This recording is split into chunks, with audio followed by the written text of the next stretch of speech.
저 안민석의 상대는 윤석열 대통령입니다. 경기도를 지키겠습니다. 이재명을 지키겠습니다. 문재인을 지키겠습니다. 민주당을 지키겠습니다. 대한민국 민주주의를 지키겠습니다.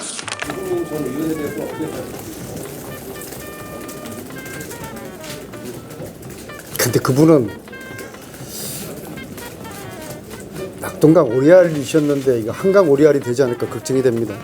지금은 전시와 같은 아주 비상한 시국이다. 윤석열 정권의 폭주와 불의에 맞설 수 있는 아주 결기 있고 강단 있는 그러한 경기도지사가 필요하다. 그런 말씀을 제가 참 많이 들었습니다. 그래서 강한 리더십이 필요하다는 그러한 것은 우리 민주당 내부의 대체적인 그런 이야기입니다. 개인적인 친분이 중요한 게 아니라 저는 누가 더 이재명다운가 그것을 주목할 필요가 있다고 봅니다. 이재명과 안민석은 우연히도 운명적으로 13살 되던 해에 경상도에서 경기도로 이사를 해왔습니다. 기질적으로 상당히 비슷합니다. 이재명, 안민석은 불의를 보면 참지 못하는 기질을 가지고 있습니다. 이재명과 안민석은 한다면 하는 그런 또 기질을 가지고 있습니다. 그런 기질 면에서 저는 이재명과 참 많이 닮은 꼴입니다. 그래서 제가 이재명을 더욱더 잘 이해하고 이재명다운 그러한 후보라고 저는 그렇게 생각드리겠습니다. 이원우 의원님 모셨습니다. 윤관석 의원님 모셨습니다. 박주민 의원님 모셨습니다. 존경하는 국민 여러분, 정의롭고 공정한 세상을 바라는 경기도민 여러분, 그리고 저의 목숨 같은 민주당원 동지 여러분, 단호하게 결단했기에 승리했고 그래서 백성을 지켰던 존경하는 이수신 장군의 결기의 리더십을 되새기며 저 안민석은 오늘 경기도지사 선거에 출마하고자 합니다. 우리 민주당은 이번 선거에서 졌습니다. 이재명 후보를 선택해 주셨던 절반의 국민께 송구스러운 마음으로 위로의 말씀을 드립니다. 민주당을 선택하지 않은 절반의 국민께서 주신 호된 비판과 질책은 가슴 깊이 새기고 앞으로 제대로 하겠습니다. 어떻게 해야 되겠습니까? 당원이 주인되는 민주당으로 확 바꾸는 것에서부터 시작합시다. 대의원 제도를 폐지하고 100% 권리당원 투표로 당 지도부를 선출합시다. 민주당의 민주화 개혁을 바로 세우는 것이 살 길입니다. 그러기 위해선 8월 전당대회에 이재명 후보가 당대표로 출마해야 한다고 생각합니다. 아울러 저는 경기도에 출마한 민주당 후보님들께 지방 분권 개헌과 경기도 통합 공동정부 구성을 제안드립니다. 지방자치단체에 입법권, 재정권, 조직권 3대 자치권을 부여해서 명실공히 경기지방정부를 수립하도록 지방분권 개헌에 공동 노력합시다. 우리는 지금 취임도 하기 전에 국민을 무시하고 폭주기관차처럼 마구 달리는 윤석열 인수위 행태를 매일 생중계로 보면서 분노하고 있습니다. 검찰공화국을 향해 달리는 저들의 폭주를 반드시 막아내야 합니다. 만약 경기도 선거에서 민주당이 다시 패배한다면 어떻게 되겠습니까? 윤석열 정권은 문재인, 이재명 두 분을 향한 기획 수사와 정치 보복을 곧바로 시작할 것이라고 저는 감히 말씀드립니다. 깨어있는 경기도민 여러분, 정의로운 민주당원 동지 여러분, 누가 검찰공화국에 맞서 싸울 수 있겠습니까? 답은 분명합니다. 싸워본 사람이 싸울 수 있습니다. 박근혜 정권의 국정농단에 맞서 국민과 민주당과 함께 온몸으로 투쟁한 사람이 누구입니까? 위기의 순간에는 싸움의 고수가 필요합니다. 안민석은 저들의 폭주를 저지하라는 국민의 명령과 시대적 소명에 저의 모든 것을 걸고 응답하겠습니다. 다가오는 6월 1일 경기도지사 선거 예측이 어떻습니까? 민주당이 이대로 주저앉으면 안 된다고 절박함을 호소합니다. 경기도에서 진다면 민주당과 대한민국 민주주의는 어찌 되겠습니까? 또다시 통탄할 일은 결코 없어야 할 것입니다. 그러기 위해서 민주당 자강을 주도할 수 있는 민주당다운 후보를 내야 합니다.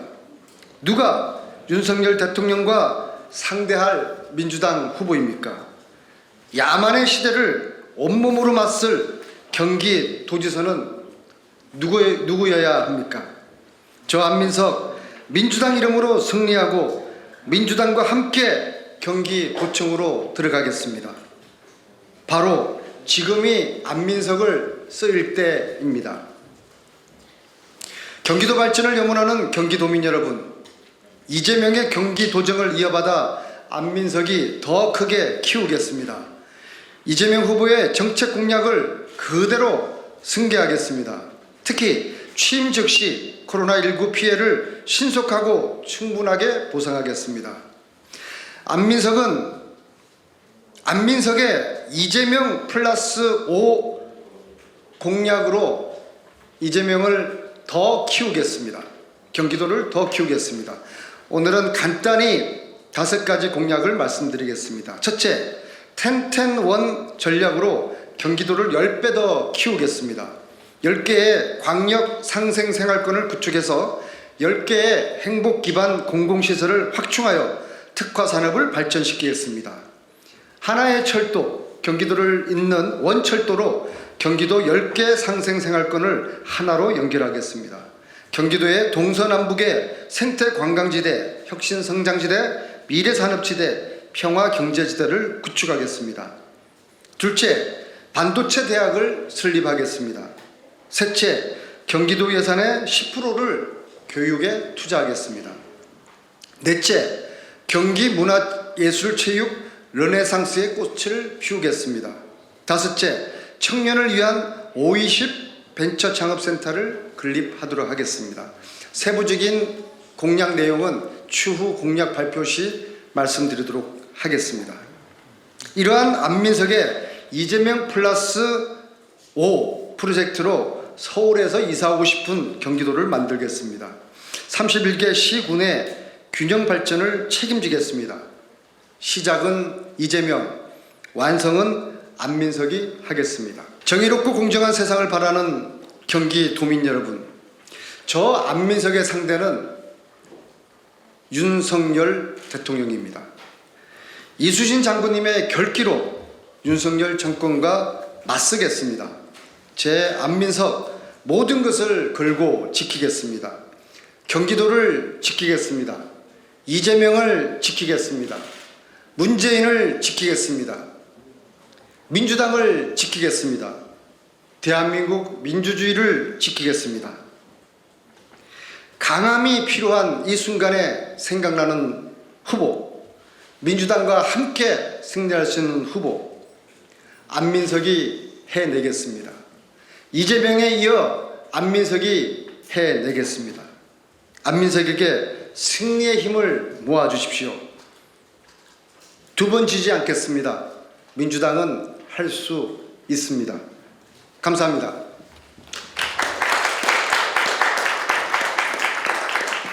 네, 이것으로서 오늘 공식적인 출마 선언 마치고 의원님들 내려가셔도 됩니다. 네네 옆자리로 옮겨서 어제 김동연 후보라고 그래야 되겠네요. 김동연 후보님을 이제 만났습니다. 두 가지를 서로가 이야기를 나눴습니다. 첫 번째, 선의의 경쟁을 하자. 그리고 두 번째, 누가 이기든 진흥 쪽에서 선대위원장을 맡아주자. 이 두 가지 이야기를 나누었습니다. 그리고 룰을 바꾸는 것은 제 개인적으로는 경기 전에는 룰을 바꾸는 것은 아니라고 생각을 합니다.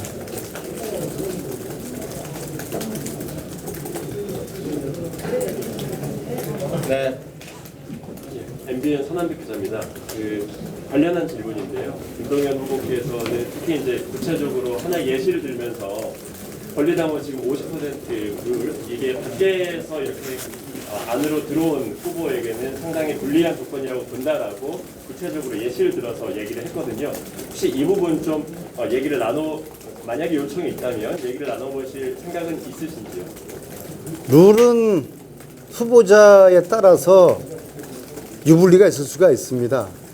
그래서 경기를 앞두고 룰을 바꾸는 것은 후보자들의 합의가 필요한데요. 이 합의가 쉽지 않을 거라고 생각을 합니다. 그래서 룰이 지켜져야 된다는 생각을 드리게 됩니다. MBC 김재경인데요. 이제 곧 있으면 국민의힘 쪽에서도 유승민 의원이 이제 출마 생각을 할 건데 유승민 전 의원에 대해서 어떻게 생각하십니까? 근데 그분은 낙동강 오리알이셨는데 이거 한강 오리알이 되지 않을까 걱정이 됩니다. 기자회견에서 윤석열 당선인을 상대하겠다고 하셨고 이재명 후보를 당대표 출마 필요성을 얘기하셨는데 지금 경기도지사로서 이제 출마 선언을 하는 자리에서 이 두 얘기가 좀 결이 안 맞지 않냐는 좀 생각이 들어서요. 두 가지 말씀하신 이유가 있으십니까? 제가 대선 끝나고 택시를 몰면서 제가 경기도 곳곳을 좀 다니면서 민심을 청취하고 도민들의 이야기를 들었는데요. 특히 이제 민주당을 지지하셨던 분들은 아직도 상당한 절망과 시리에 빠져 있습니다. 그분들의 이야기는 크게 두 가지입니다. 첫째는 경기도를 꼭 지켜내야 된다는 말씀이고요. 두 번째는 지금은 전시와 같은 아주 비상한 시국이다. 윤석열 정권의 폭주와 불의에 맞설 수 있는 아주 결기 있고 강단 있는 그러한 경기도지사가 필요하다. 그런 말씀을 제가 참 많이 들었습니다. 그래서 강한 리더십이 필요하다는 그러한 것은 우리 민주당 내부의 대체적인 그런 이야기입니다. 그것이 지난주에 박홍건 원내대표를 선출한 그러한 또 힘이기도 했습니다. 그래서 지금은 저희들이 야만의 시대를 맞이하고 있지 않습니까? 그래서 야권에서는 강한 리더십이 필요하다. 그리고 이제 경기도는 윤석열의 폭주에 맞추어 견제할 수 있는 그런 강력한 지사의 리더십이 필요하다. 그러한 이야기를 제가 말씀을 많이 들었고 그래서 제가 오늘 출마 선언문에서 그렇게 표현을 한 것이고 여전히 저는 제가 생각하는 가장 분명한 상대는 윤석열 정권이라고 저는 보고 오늘 출마 선언을 했습니다. 경선에서 저희 이제 민주당 당원들은 어떤 선택을 하실까, 어떤 후보를 선호할까, 뭐 둘 중에 하나겠죠. 착한 선비형의 그런 후보를 원하실까, 아니면 이수진 같은 강단 있고 결기 있는 그런 후보를 선택할까. 경기도민들의 말씀은 결기 있고 강단 있는 후보가 필요하다는 그런 이야기를 대부분 하고 그 이야기에 이의를 다는 분들은 거의 없는 것 같습니다. 그러니까 제가 착한 선비형의 리더일지 아니면은 강단 있고 결기 있는 리더일지 그것을 아마 보고서 당원들의 기대에 맞는 갈증에 맞는 그런 후보를 선택을 하시지 않겠습니까? 근데 제가 제 입으로 제가 결기 있고 강단 있다 그렇게 말씀드리는 거는 뭐 적절치는 않는 것 같습니다. 그것은 당원들이 판단하실 몫이라고 생각합니다. 단지 과거 박근혜 국정농단 세력과 맞섰던 그런 강한 이미지의 안민석, 불의를 보면 용서하지 않고 목숨까지 던질 수 있는 그러한 정치인 안민석의 이미지를 국민들이나 우리 권리당원들께서 또 도민들께서 기억을 강하게 하고 계시는 것 같습니다. 자, 그렇습니다. 네, 의원님뿐만 아니라 뭐 조정식 의원이나 김동연 후보도 이재명 후보와의 좀 인연 같은 걸 많이 강조하면서 이제 출마 선언을 하셨는데 그 출마 선언 직전에 후보와 소통하시거나 연락을 취하셨습니까? 뭐 후보와는 이제 소통을 하고 있고요. 근데 이제 후보와의 그 개인적인 친분은 여기 계신 정성호 의원님만큼 30년 이상 되신 분이 있겠습니까? 저도 이제 15년 친구로 지낸 사이인데요. 개인적인 친분이 중요한 게 아니라 저는 누가 더 이재명 다운가 그것을 주목할 필요가 있다고 봅니다. 이재명과 안민석은 우연히도 운명적으로 13살 되던 해에 경상도에서 경기도로 이사를 해왔습니다. 기질적으로 상당히 비슷합니다. 이재명, 안민석은 불의를 보면 참지 못하는 기질을 가지고 있습니다. 또 기득권에 끊임없이 저항하고 맞서온 그런 기질을 가지고 있습니다. 마지막으로 이재명과 안민석은 한다면 하는 그런 또 기질을 가지고 있습니다. 그런 기질 면에서 저는 이재명과 참 많이 닮은 꼴입니다. 그래서 제가 이재명을 더욱더 잘 이해하고 이재명다운 그러한 후보라고 저는 그렇게 생각드리겠습니다. 네. 네, 됐습니까? 네. 이 정도로 해서. 네. 자, 잘 부탁합니다. 네, 네. 네, 수고하셨습니다.